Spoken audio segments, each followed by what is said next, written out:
and gentlemen, boys and girls, it is me, Dukect Live, here on the Dukect Lounge. Phone number, as always, if you want to talk to me, Dukect is 724-444-7444. Once again, the number is 724-444-7444. And the call ID, connect to me, Dukect, is 92417. Once again, the call ID is 92417. All right, now. Let's get some big news, especially this is TNA related, ladies and gentlemen. If you haven't heard the news, Brooke Hogan, the Knockouts general manager, is now gone from TNA. She has gotten her walk. She's gone. She's been fired. And the reason why, supposedly the reason why she was fired was basically, well, according to NoDQ.com, it was basically because of, well, restructuring.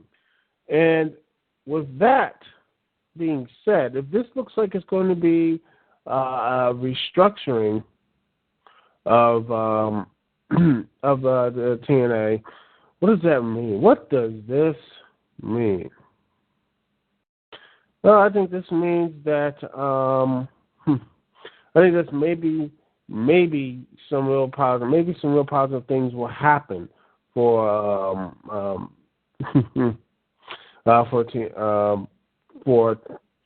TNA. Maybe they're gonna probably start getting rid of not only Brooke Hogan, but also, ladies and gentlemen, there also this might be beginning of the end of Hulk Hogan.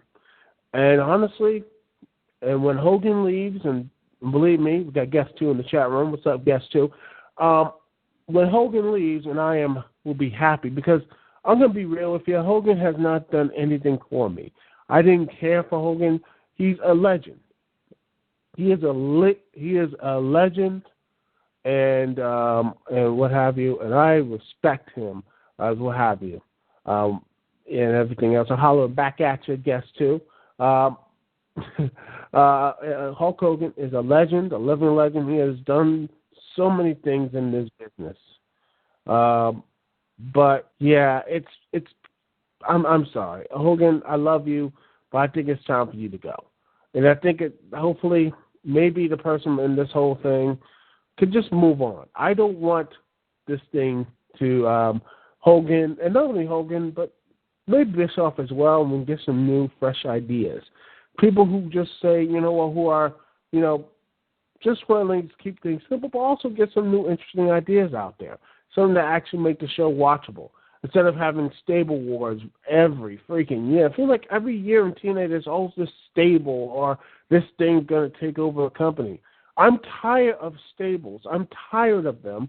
And hopefully, maybe I'm reading too much into this, but if Brooke Hogan's gone, maybe this is the sign of, maybe they are restructuring. Maybe they're looking into it and saying maybe we may have to do a lot more cuts. And hopefully, TNA starts building, getting some better faces, new and better faces. I hope, that's what I really hope, that this means that Hogan can have, like I said, this means that Hulk Hogan is out on the way out, and that maybe means we can have some more interesting talents, and don't have anyone trying to take over TNA for a year, and get rid of the outdated general manager stuff, which honestly TNA should just get rid of permanently. No general managers whatsoever. Just have the matches, have people set up the matches, and that's it. But, yeah, Brooke Hogan's gone from Total Sub Action, which I think is a plus. She didn't really add anything. And hopefully with Brooke Hogan gone, maybe they can actually add some good knockouts. I mean, I know since Taryn Terrell is pregnant, and congratulations to her and her family and all that good stuff, her new burgeoning family. And I hope this means that there's going to be, maybe there will finally have some new knockouts, some real positive knockouts. something like that. And I can't wait to see that. That'll be really interesting to see.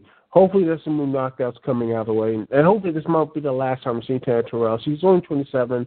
Hopefully she might come back maybe in 7-8 months or a year or 2 years from now. I think she is still something really of a positive thing for the Tone Us Up action to look at, hopefully. Anyway, let's see, what other things happened? Oh, yeah, TNA had a Hardcore Justice. For most part, I enjoyed the show. Or better yet, we'll call Hardcore Justice Part 1. And I'll get to that more after this commercial break, the song break, as we're going to be going through Hardcore Justice, the positives and negatives of Hardcore Justice Part 1. Anyway, we'll be going right back. We're going to have some OC remix for you here, live on the Dukect Lounge, because I love y'all. Anyway, we're going to be listening to some Super Mario Bros. 3 Pipes by OC Remix. That's the next song. We'll be right back to the Dukect Lounge right after this. Thanks for joining me, Dukect T, in the lounge. We'll be right back.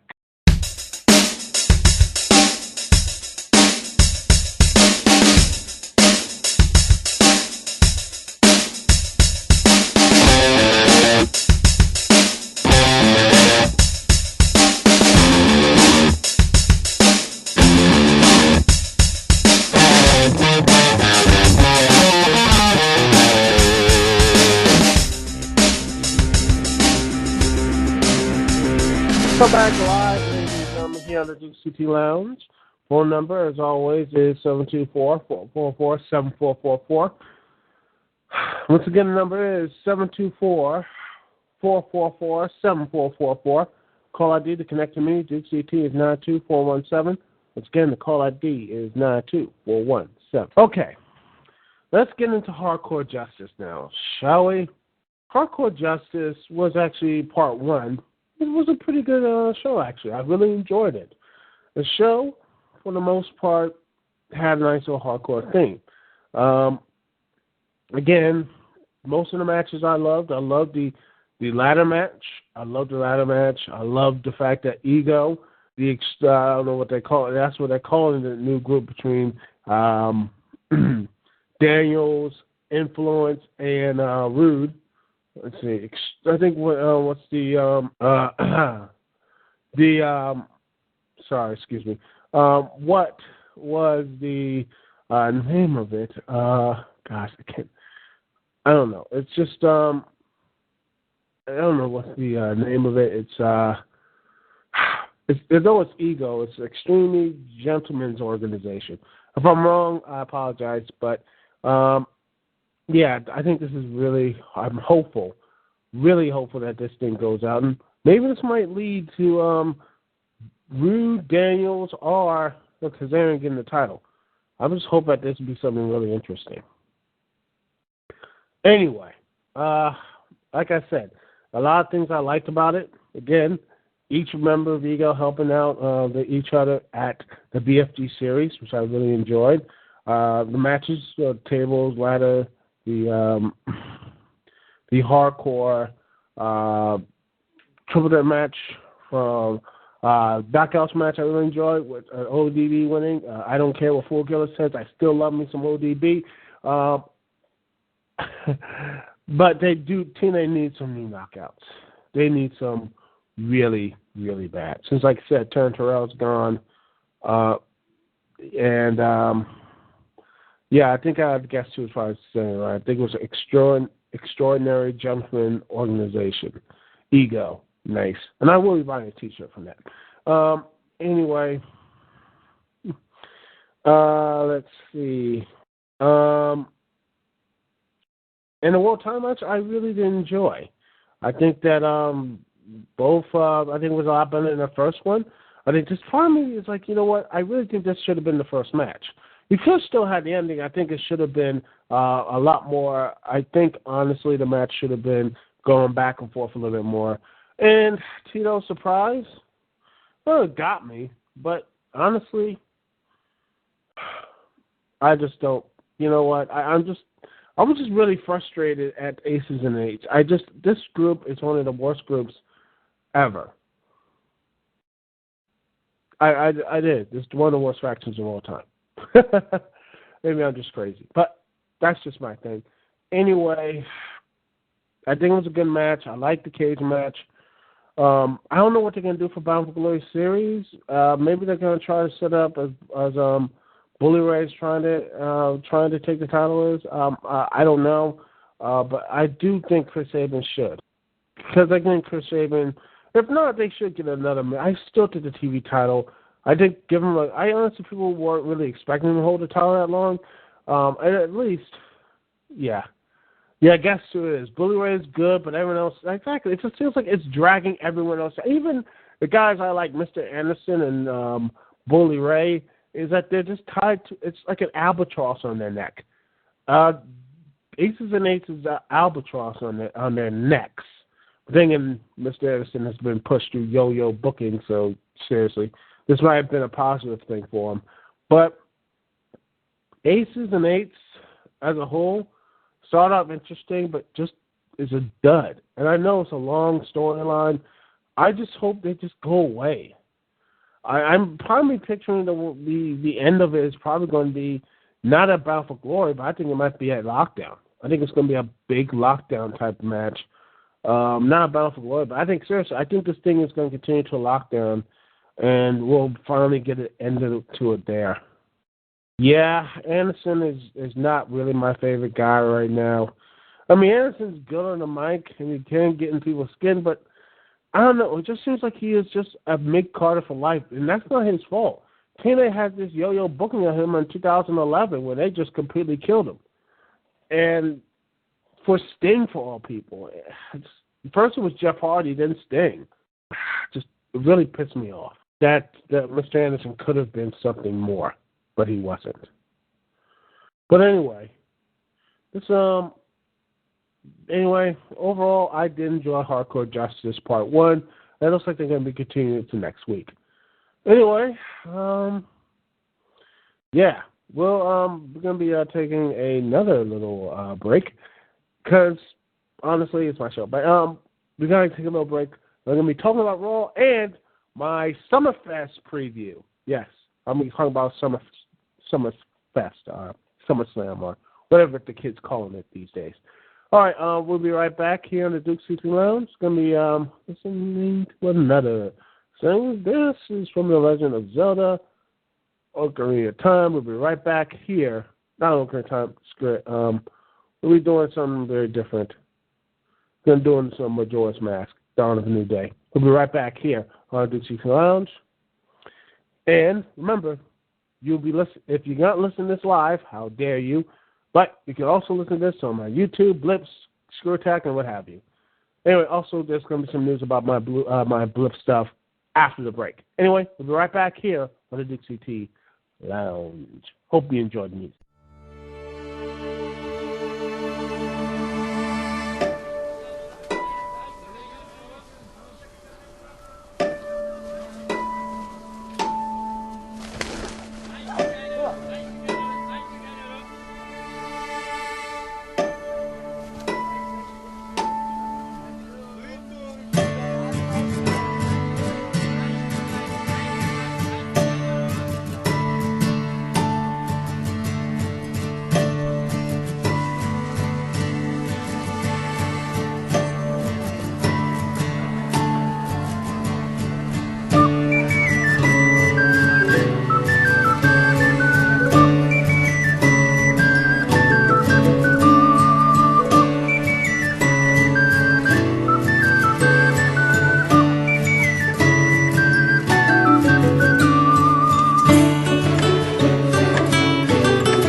And we are back live here on the Dukect Lounge. Thank you so much for joining me.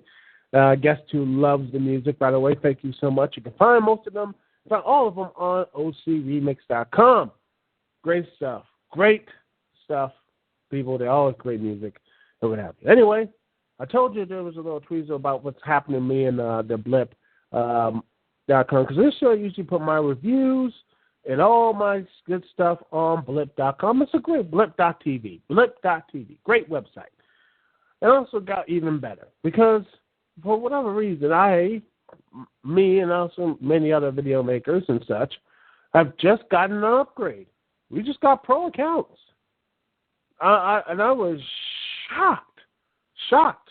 So I'm going to have some, you know what this means? This means I can actually have more, I can actually put some more interesting content. So that means I can actually upload HD content on blip.com. So I will probably see, if y'all want me to do, I'll probably do this podcast. I don't need to do this podcast in HD. I just need to, put some images up and bam, it's up there. But my show, everything, what have you, I can put my shows, some blogs, all that type of stuff on blip.com on HD, stuff I really work on, my reviews and everything. So I got a pro account. People much like me.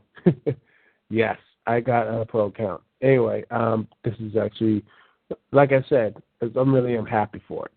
So that means that more interesting content is going to be coming your way. And, so again, not only thanks, but then again, this stuff would not be accomplished and everything else without you guys.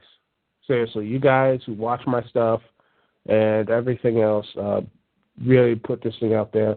Thank you so much for supporting me. Because honestly, without you guys, I wouldn't be here. I know it's cheesy, but yeah, it's true. I love you guys for it. Even though I'm not the most up there producer or what have you, but you know what? This is really going to help me out. Anyway, let's get this stuff out of the way now, shall we? Let's get some of this raw stuff out here. It's still, there's a lot of things in Raw, but that really are some interesting stuff in the WWE. First off, Darren Young. I got to say this thing. First off, Darren Young coming out as gay and everything. I'm proud of him. I'm happy. And hopefully, this is a pretty big news, And honestly, I didn't see this coming. No one saw this coming. And I'm hopeful. I'm really hoping the wrestling fans don't be negative and what have you. Hopefully, the people in WWE audience could be more accepting and everything else. So, and hopefully, it doesn't do anything stupid, what have you. But anyway, I'm happy for Darren Young, and hopefully, this might be, maybe we'll actually get something interesting. Something not interesting, but actually maybe something for him to do. And for the primetime players, it's actually a really good tag team. And also, Stone Cold Steve Austin saying that he will actually marry the guy is actually the video right there. Seriously, there's a lot of people in the backstage happy, and people who are outside of wrestling who are pretty proud of him as well. So, yeah. So good on you, Darren Young, and I'm supporting him 100%. Anyway, let's get back to bashing WWE now, shall we? Okay. All right. SummerSlam. Let's look at what the card is, and there's now supposedly something that I've started to like. Now I'm really starting to not to like. First off, we got the SummerSlam pre-show match as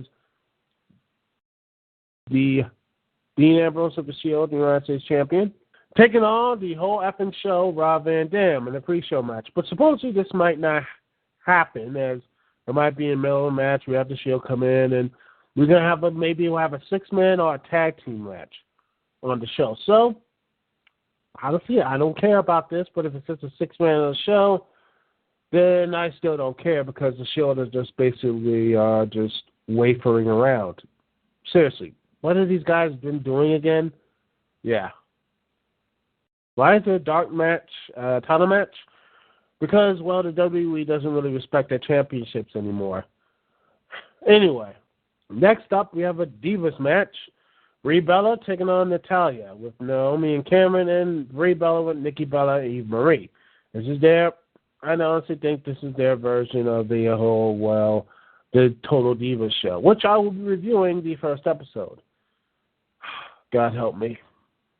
After my review of TNA Slammiversary, which I got the video stuff up there, I got to do the audio, and hopefully it'll be done by Monday, and then Total Divas.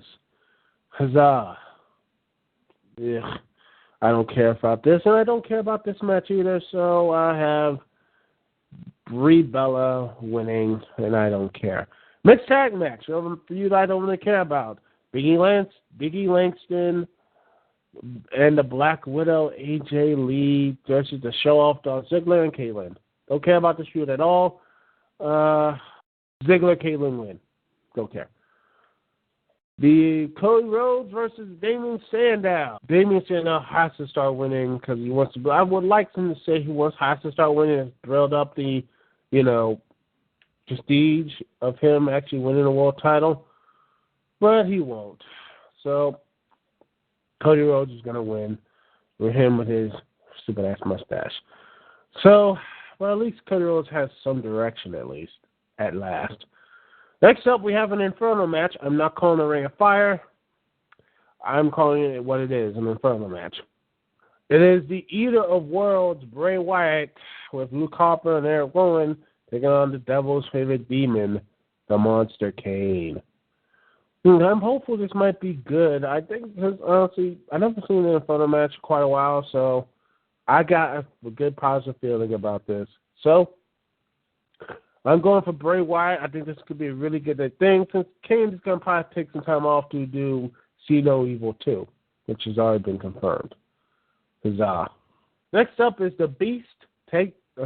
Next up, the Best takes on the Beast, as CM Punk takes on Brock Lesnar with Paul Heyman. As you saw last week on Raw, Punk got the best of both Brock Lesnar and Paul Heyman and Curtis Axel, I guess, but no one cares about Curtis Axel. Does anyone really care about Curtis Axel anymore? Really? Because I don't at all. Curtis Axel is a complete non-entity in the WWE. The sooner he gets the Intercontinental title and goes to NXT, the better. Brock Lesnar should win, but Punk is rolling here, so I'll say Brock Lesnar. I'm honestly on the fence, but Brock Lesnar needs to win because of that horrible, horrible Triple H feud. Seriously, oh gosh, I might have to look back on that feud one day as a review or something. Good God, that feud was terrible. But anyway, I'm screwed. I'm going for Brock Lesnar winning via Paul Heyman. Next up is the World Heavyweight Championship match, as Alberto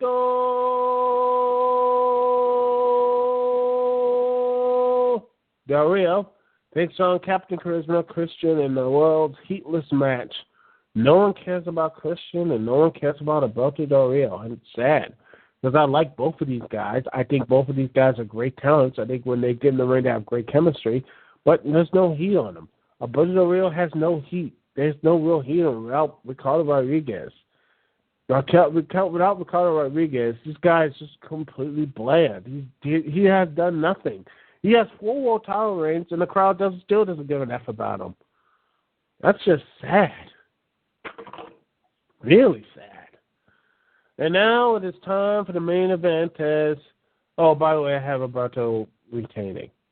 Next up, we have the WWE Championship match as John Cena takes on the submission specialist Daniel Bryan on a one-on-one match with the special guest referee, Triple H. Doesn't that sound familiar? Yeah, Del Rio. Shame, man. Guess who? It is. It sucks about them. I thought about the match. It's just going to be bland. I think it's going to be good, but not good enough for the crowd to get into. And Del Rio is going to win. As like I said, you know what? I was first off, I was excited for the match, and as the weeks kept on going on over and on and everything else, I started to lose. Yeah, it is. It's everything the internet community would want, but Triple H is there. And not only that, it's something that happened on Monday Night Raw. You had John Cena and Daniel Bryan have the promos, and Daniel Bryan had a very good promo. And John Cena started out having a very good one, but then he didn't really answer any of the guys' questions, and then he threw up the sick kid. I'm like, the sick kid, he visited and just said, yeah, you know, at least I have a sick kid and everything else. I'm entertaining, so I entertain sick kids, and, you know, you don't entertain sick kids and or what have you, and that's why I'm so better than you, Daniel Bryan. And I was like, really? I'm sorry. Are you still the good guy? Because, I mean, I never heard anyone do that because that just really took me out of the stuff like that. I was like, are you just pandering? Pandering to that type of degree, using sick kids just to get yourself over is just plain sad. I mean, that's just, I know. I shouldn't get upset about that, but yeah. That is true. Yes, true. He does this. We know he's a good person. We know that he does all this great, and we're thankful for. I'm thankful for that.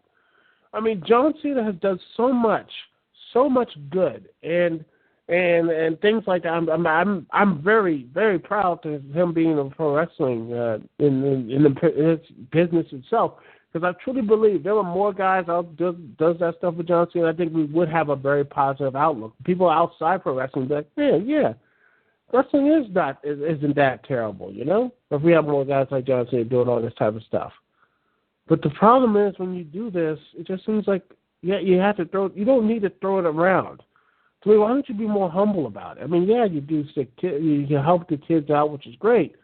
To me, you know, what about the guys who do it and who do that? And Daniel Bryan did that. He didn't need to bring that up. He doesn't bring up the fact that he actually, you know, he does the same thing as well. You don't see him bringing that up. He's concentrating on his job of wrestling and being the best in the business. And that to me is the problem with this match. And add on to the fact that McMahon, Triple H stuff, it's just not my anticipation right off. In fact, I know people are just saying they're not watching SummerSlam. They're not even watching anything. They are pissed off. And yeah, I can see that for them as well.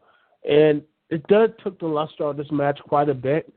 And not only that, we're going to have Randy Orton coming out cashing in, which you all know what's going to happen there. Also, since John Cena is going to go, is supposedly his elbow, if you've seen it, is like this huge, I'll get a picture of it. It's this thing on his elbow, and this thing, right, his elbow looked like a golf ball or what have you.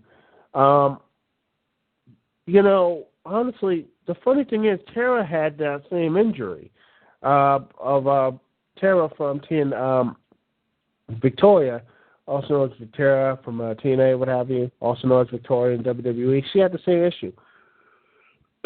You know how she got over that?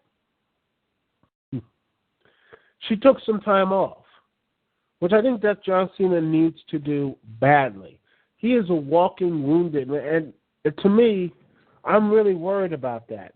And I know football season is coming up, and trust me, ratings have been Raw has been going down steadily, and it's probably going to hit to the 2.4s. Hell, they might get a 1.0 right around where TNA country is. It could. And they might need their big stars on deck. But I think some time off will really help Cena. Time off can really help Cena. Not only that, get refreshed or what have you, and actually heal those injuries. But honestly, I think it would actually help him, like, not only mentally, but physically. I think honestly hope maybe the writers at WWE because honestly Cena's not going to be there forever. And Orton has 2 strikes, so I think they need to start building those next stars up. I mean, you have a potential stars like, say, Darren Young Titus O'Neil. I think could be a really good world champion. I truly believe that.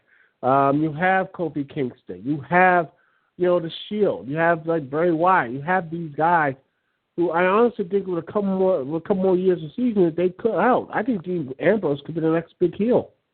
I think Dean Ambrose could be, and Seth Rollins, I think he could be filling that Jeff Hardy type mode without the drugs and without the drama. I think to me, someone like him with his athleticism could be that next big star. I know maybe that's crazy, but I think Seth Rollins could actually be something of a really big star. With his somehow, I think, really a good, unique look. Same as Roman Reigns. I think that he could be a big star. But the thing is, they need to have opportunities. They need to spread their wings. They need to take more risks. The WWE needs to start taking more risk. And they're in a comfortable position to do so. I mean, your shows and people will automatically go there, will automatically show up. But because they're automatically going to show up, people. They're always going to come in. You need to get new talent. You need to get new people up there. You need to get people to care. And when you have people start caring about these guys, you are going to be. They're like, wow. They're like, yeah. I want something good for them. Guys like, say, Cody Rhodes. Guys like Kofi Kingston. Guys like Dean Ambrose, Seth Rollins, or Cassius Ohno when he gets called up, or any of those other guys. So, or Antonio Cesaro. I think he could be. I think maybe more seasoning, maybe another gimmick for him. I think the Real Americans could be real something good for him with him and Zeb Coulter. Plus, I think we need a dumb Jack Swagger, but still, this could be a better thing. This could be really positive, a real positive change, and I'm hopeful when Triple H goes into that back room or what have you and takes over. I think some really positive stuff is going to happen. And they need to start phasing guys like Cena out. They need to start phasing Big Show out. They need to start phasing Kane, Kane and all these other guys out to get some of these new talents over there. But that's just my personal opinion. But overall, I am still going to watch it, and I think it's going to be. I think Dane Bryan's going to win. Orton's going to cash in. And we're going to have a good long feud with that. And hopefully, I don't want any Vince McMahon type stuff in there, but then again, we might have some Lost Americans in this match. My prediction on this match is going to be very good, if not great, but I sense it's going to be like TNA main events in 2007 and 8, where it's just going to be so much of a cluster F that it's just going to be like so many false finishes, so many run-ins, it's going to be comical. Hell, I honestly think I wouldn't be surprised if we might have a silent film like like the Abyss one way back in 2010. God, that was crazy. Yeah, it is. It's sad. They waste them, guys, and you wonder why they don't get any big reactions. You don't have them grow. They don't have anything else, and then again, it's a 3-hour show, so yeah, most fans are just tired. Anyway, that's it for me here in the Dukect Lounge. Thank you so much for watching and listening. I would have thanks for the guests, too, for listening here live in the Dukect Lounge for over 40 minutes. I'll cut some of this audio down and hopefully make it manageable. Anyway, thank you so much for watching. Thank you so much for listening and everything else. I love the comments down in the comment section and all that great stuff. I love that. I want more of it. Anyway, it's good to be in the lounge. Good to be in the lounge with you guys, too. Thank you very much for listening. This is Dukect here. Peace and love. I will see y'all when I see y'all.